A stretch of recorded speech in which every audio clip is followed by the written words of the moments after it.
Justice ظفر احمد راجپوت کا بطور chief justice Sindh high court تقرر۔ جسٹس کابرال خان ملا خیل کو بلوچستان ہائی کورٹ کا چیف جسٹس مقرر کرنے کی منظوری۔ جسٹس میاں گل حسن اورنگزیب سپریم کورٹ کے مستقل جج تعینات۔ چیف جسٹس پاکستان یحییٰ افریدی کی زیر صدارت جوڈیشل کمیشن اجلاس میں اہم فیصلے کیے گئے۔ سپریم کورٹ قواعد میں ترمیم کا مسودہ تیار کرنے کے لیے کمیٹی تشکیل دے دی گئی۔ عامر بلوچ کی رپورٹ دیکھیے۔ Chief justice of Pakistan justice Yahya Afridi کی زیر صدارت جوڈیشل کمیشن کا اہم اجلاس۔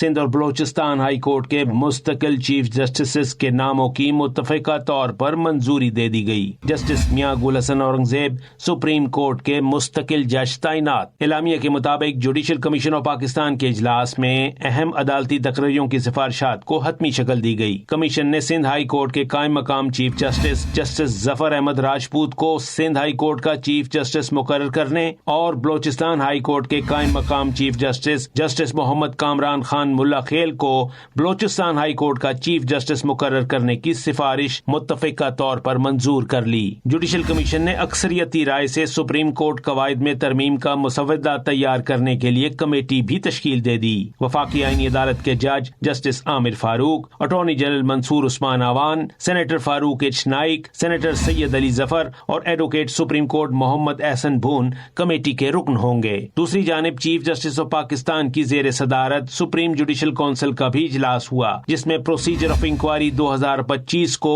عبوری طور پر اتفاق رائے سے منظور کر لیا گیا۔ اجلاس میں قواعد سازی کے لیے کمیٹی بھی تشکیل دی گئی۔ جسٹس جمال خان مندوخیل، جسٹس عالیہ نیلم اور جسٹس حسن اظہر رضوی اس کمیٹی کا حصہ ہوں گے۔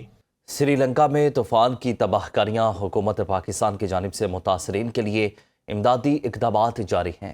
وزیر اعظم کی خصوصی ہدایت پر این ڈی ایم اے 200 ٹن امدادی سامان بذریعہ بحری جہاز سری لنکا روانہ کر رہا ہے۔ بھارتی ہوائی حدود کے استعمال پر پابندی کے باعث این ڈی ایم اے نے پاکستان کی جانب سے امدادی سامان بذریعہ بحری جہاز روانہ کرنے کے لیے خصوصی اقدامات کیے ہیں۔ بھارت کے غیر ذمہ دارانہ رویے کی وجہ سے پاکستان کی جانب سے سمندری راستے سے بھجوائے گئے سامان کو پہنچنے میں تقریباً 8 دن لگیں گے۔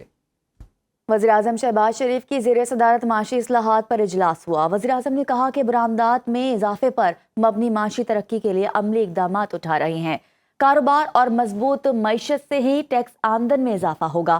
وزیراعظم سے ترکیہ کے وزیر توانائی ارسلان ایلف نے ملاقات کی۔ شہباز شریف نے دو طرفہ تعلقات کی مثبت رفتار پر اطمینان کا اظہار کیا۔ ترکیہ کے ساتھ مختلف شعبوں میں تعاون کو فروغ دینے کے عزم کا اظہار کیا۔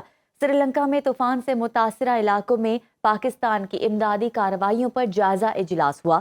وزیراعظم نے سری لنکن صدر سے ٹیلیفونک گفتگو میں طوفان سے جانی اور مالی نقصان پر اظہار افسوس کیا اور کہا کہ پاکستان اس مشکل ترین صورتحال میں سری لنکا کے ساتھ مکمل یکجہتی کے ساتھ کھڑا ہے۔ جسٹس ظفر احمد راجپوت کا بطور chief justice Sindh high court تقرر۔ جسٹس کابرال خان ملا خیل کو بلوچستان ہائی کورٹ کا چیف جسٹس مقرر کرنے کی منظوری۔ جسٹس میاں گل حسن اورنگزیب سپریم کورٹ کے مستقل جج تعینات۔ چیف جسٹس پاکستان یحییٰ افریدی کی زیر صدارت جوڈیشل کمیشن اجلاس میں اہم فیصلے کیے گئے۔ سپریم کورٹ قواعد میں ترمیم کا مسودہ تیار کرنے کے لیے کمیٹی تشکیل دے دی گئی۔